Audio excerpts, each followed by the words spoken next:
Hello बच्चों, पीछे लिखा गया टॉपिक बहुत ही इंटरेस्टिंग है। ये फिजिक्स और केमिस्ट्री दोनों में ही काफ़ी इंपॉर्टेंट रोल प्ले करता है और दोनों ही सब्जेक्टों में पूछा जा सकता है। प्यारे बच्चों, इसी कॉन्सेप्ट का अप्रोच करके रदरफोर्ड ने क्या पता लगाया था, किसी भी न्यूक्लियस का रेडियस पता लगा लिया था सरकारों। जरा देखिए क्लोजेस्ट अप्रोच क्या होता है। जैसे मान लीजिए कि रदरफोर्ड ने अपने अल्फा रेज स्कैटरिंग एक्सपेरिमेंट में गोल्ड का एटम लिया था। किसका एटम लिया था?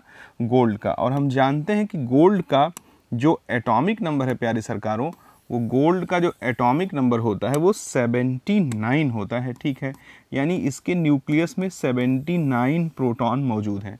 प्यारे बच्चों, जब वो अल्फ़ा रेज जो कि हीलियम का क्या होता है न्यूक्लियस, इसका बम्बार्डमेंट करता है किस पर?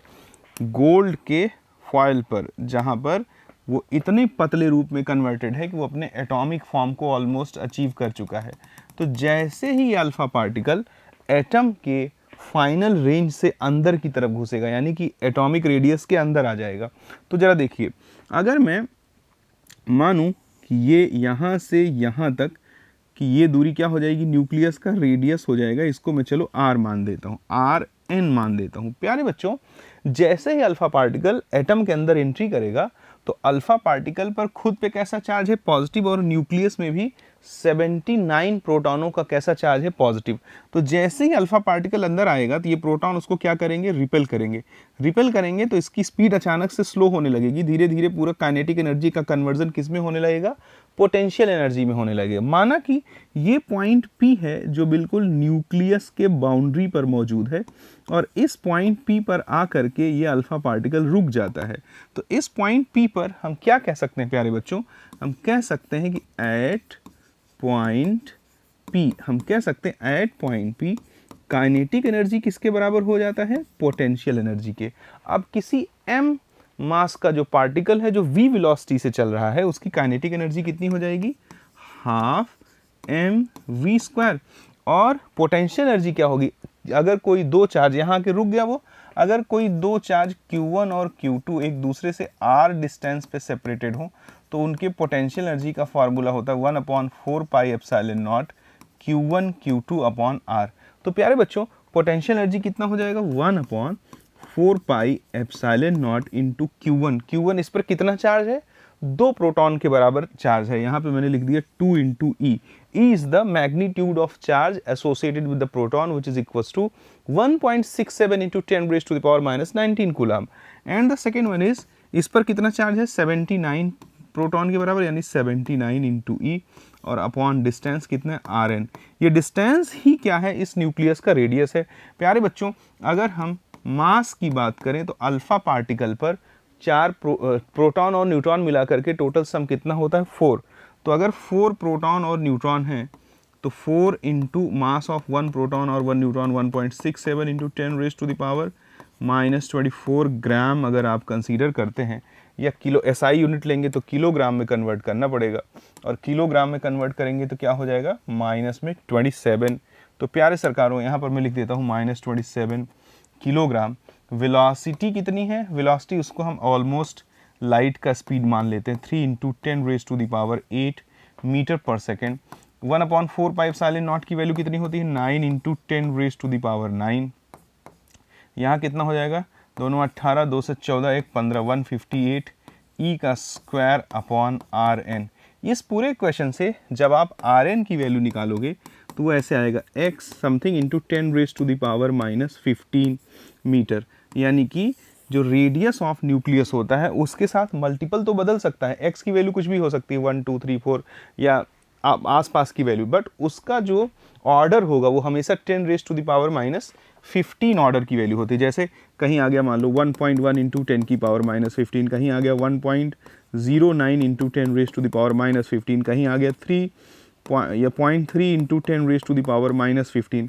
तो ये वैल्यू बदल सकती है x की, बट ये जो मल्टीप्लिकेशन में वो हमेशा 10 raise to the power -15 order की ही वैल्यू होती है।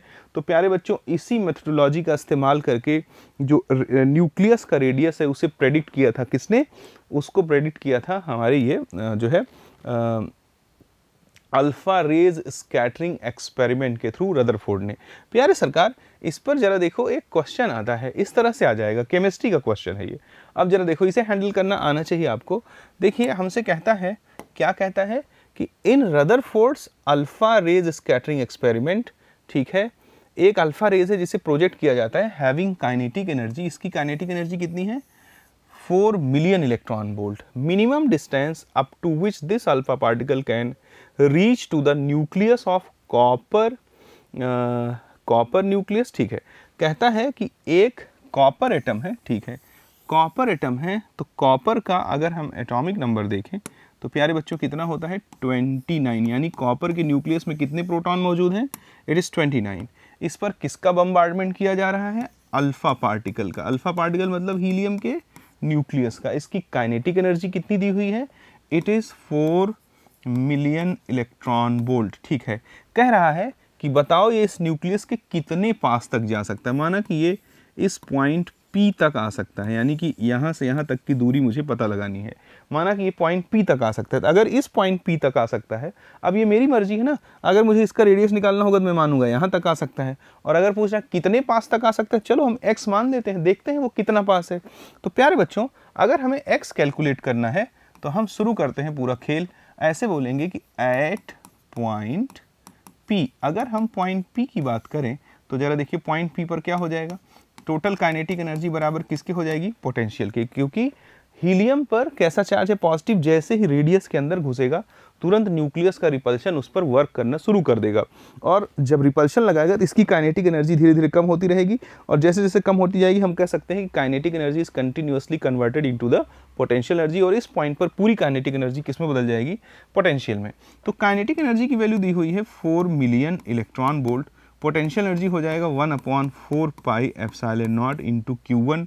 इस पर कितना चार्ज है, 2 प्रोटॉन के बराबर, यानी 2 into 1.67 into 10 raise to the power minus 19 coulomb है, और इंटू इस पर कितना चार्ज है, 29 इंटू ई, इसके बराबर है, यानी ये और ये एक बराबर है, अपॉन यहाँ पे कितना हो जाएगा प्यारे बच्चों, x हो जाएगा। अब इसको मिलियन इलेक्ट्रॉन वोल्ट है, तो जरा देखो इसे SI में कन्वर्ट करो, 4 इंटू 10 की पावर 6 इलेक्ट्रॉन वोल्ट कह सकता हूँ। इसकी वैल्यू है 9 into 10 raise to the power 9, और ये कितना हो जाएगा, 29 टू जा 58 इंटू 1.67 इंटू 1.67 इंटू 10 की पावर माइनस 19, 2 बार है तो 19 दूना 38, 38 हो जाएगा अपॉन x। अब जरा देखो, इनकी मैथमेटिकल हैंडलिंग बहुत ही आसान है, आपको बिल्कुल घबराने की ज़रूरत नहीं है। देखिए इधर वाले सारी यूनिट किस में है, SI में, और इधर आपने इलेक्ट्रॉन वोल्ट में एनर्जी को लिया है, तो यही सबसे बड़ी गलती होगी। सबसे पहले आप उसे जूल में कन्वर्ट करिए। तो इसे अपन क्या लिख सकते हैं, देखो x इक्वल्स टू 9 इंटू 58, इसको 2 मान लो, तो 2 इंटू 2 हो गया, या 2 नहीं मानोगे, मान भी लोगे तो भी ज़्यादा कोई फ़र्क नहीं पड़ने वाला, मुझे दिख रहा है, क्योंकि आगे कोई दिक्कत नहीं उसे। देखो 2 मान लो तो 2 इंटू 2 हो गया, और 10 की पावर ये -38 है, उसमें 9 जोड़ोगे तो कितना हो जाएगा, -29 हो जाएगा, ठीक है। अब सरकारों आगे जरा देखो, नीचे क्या आ गया, नीचे आ गया 4 इंटू 10 की power 6 into 1.67 into 10 raise to the power minus 19 coulomb.